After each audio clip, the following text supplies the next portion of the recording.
Hello বন্ধুরা, আসসালামু আলাইকুম। তোমরা সবাই কেমন আছো? আশা করছি আল্লাহর অশেষ রহমতে অনেক ভালো আছো। তো আমিও তোমাদের দোয়ায় অনেক ভালো আছি। তো আজকে থাম্বনেলটা দেখে তোমরা বুঝতে পারছো কী রান্না হতে চলেছে।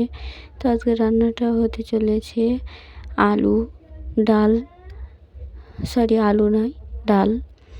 ডাল রেসিপিটা দেখো, মসুর ডাল রেসিপি। তো এখানে আমি হাঁড়িটা বসিয়ে দিয়েছি চুলোয়। হাঁড়িটা গরম হয়ে এসেছে দেখো। তো এরপর এখানে আমি সরিষার তেল দিয়ে নেব। দেখো, পরিমাণ মতো সরিষার তেল দিয়ে নিলাম। তো তারপরে সরিষার তেলটা গরম হয়ে আসলে এখানে ছোট সাইজের একটা পেঁয়াজ কুচি দিয়ে দিলাম। তো তারপরে এখানে দেখো একটু নাড়াচাড়া করে নিয়ে আদা এবং রসুন একসাথে বেটে নিয়েছি। এটা তোমরা আলাদা করেও বেটে নিতে পারো। তো সেটা অ্যাড করলাম। এখানে 4 থেকে 5 কোয়া রসুন নিয়েছি এবং এক টুকরো আদা, এবং এরপরে আমি 3টে ঝাল কেটে নিয়েছি, কেটে এখানে দিয়ে দিলাম। তো এরপরে দেখো এই বাটির হাফ বাটি ডাল অ্যাড করছি। তো দেখো, ডালটা তোমরা ধুয়ে নিতে পারো।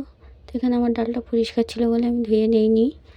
তো এরপরে দেখো, আমি কিন্তু ডালটা দিয়ে দিয়েছি। এরপরে একটু নাড়াচাড়া করে নিচ্ছি।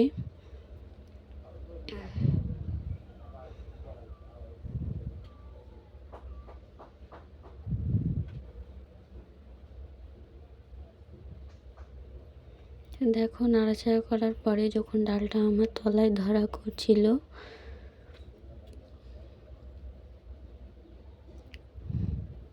দেখো কিছুক্ষণ বাদে বাদে নাড়াচাড়া করে নিচ্ছিলাম আমি ডালটাকে।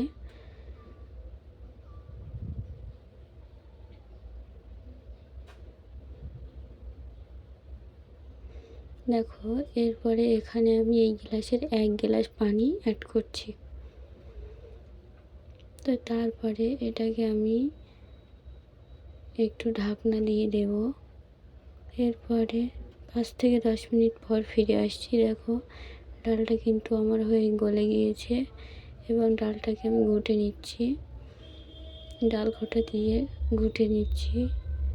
তো দেখো, এরপর এখানে 1 চামচ লবণ অ্যাড করছি। লবণটা তোমরা তোমাদের পরিমাণ মতো দেবে।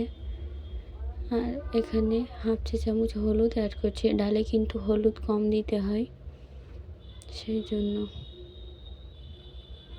তো এরপরে ওই গ্লাসের আবারও 3 গ্লাস পানি আমি অ্যাড করব।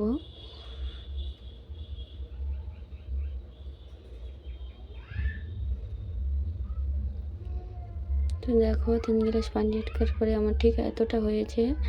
তো এরপরে কিছুক্ষণ ওয়েট করব ফুটে ওঠার জন্য। তো ডালটা এখানে ফুটে উঠেছে। এই পর্যায়ে আমি এটাতে কাঁচা জিরে এবং কাঁচা গোলমরিচ বাটা অ্যাড করছি, একসাথে বেটে নিয়েছি, সেটা অ্যাড করে নিয়ে কিছুক্ষণ বাদে নামিয়ে নেব লবণটা চেখে। তো এতদূর পর্যন্ত যারা এসেছো তাদেরকে অসংখ্য অসংখ্য ধন্যবাদ। প্লিজ লাইক কমেন্ট করে পাশে থেকো।